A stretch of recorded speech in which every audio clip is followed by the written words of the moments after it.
পারভেজ ছেলেটা অল্প বয়সে দুনিয়ার মায়া ত্যাগ করে চলে গেল। আল্লাহ উনাকে জান্নাতবাসী করুক। কিন্তু আমার প্রশ্ন হলো যে যেই ভুস্কি দুইটার জন্য, যে ভুস্কি দুইটাকে কেন্দ্র করে এত কিছু ঘটে গেল, ওই ভুস্কি দুইটা কোথায়?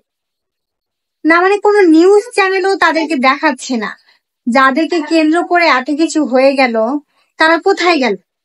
তারা যে একটা সময় চিনি বাবা ধরে হানিমুনে যাবে আর তারপরে পিকচার আপলোড করবে আর বলবে যে লাইফ ইজ বিউটিফুল, এটা তো ফিউচার, তাই না? কিন্তু এখন তারা কোন কোনায় লুকায় আছে বলেন তো? কোথাও তাদেরকে দেখছি না। ভুস্কি দুইটা গেল কোথায়? তারা কি বাংলাদেশে নাই? তাদেরকে নিয়ে কেউ কেন কথা বলছে না? আমি কিছু বুঝছি না।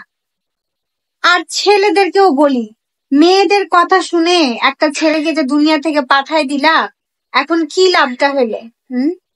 যে যাদের জন্য করলা, যে ভুস্কি দুইটার জন্য, তারা তো দিব্যি তাদের লাইফ কাটাবে, তাদের ফিউচার তো সেটেল। কিন্তু তোমরা জীবনে কি পাইলা বলো?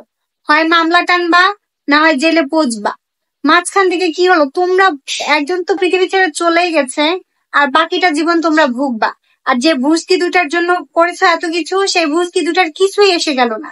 তাদেরকে নিউজ চ্যানেল পর্যন্ত দেখলাম না। আমি ঘাটাঘাটি করলাম অনেকগুলো নিউজ চ্যানেলে, দেখি ভুস্কি দুটার চেহারা তাদেরকে দেখা যাচ্ছে কিনা, কিন্তু না, কোথাও তাদের দেখতে পেলাম না। মাঝখান থেকে তোমরা নিজেরাই বাস খাই। এরপরে মানে কোনো কিছু মেয়েদের কথায়, মেয়েদের জন্য নিজেকে উৎসর্গ করে দেওয়ার আগে না দুইবার ভাইবে। কথায় আছে না, ভাবিয়া করিও কাজ করিয়া ভাবিও না, ঠিক সেরকম।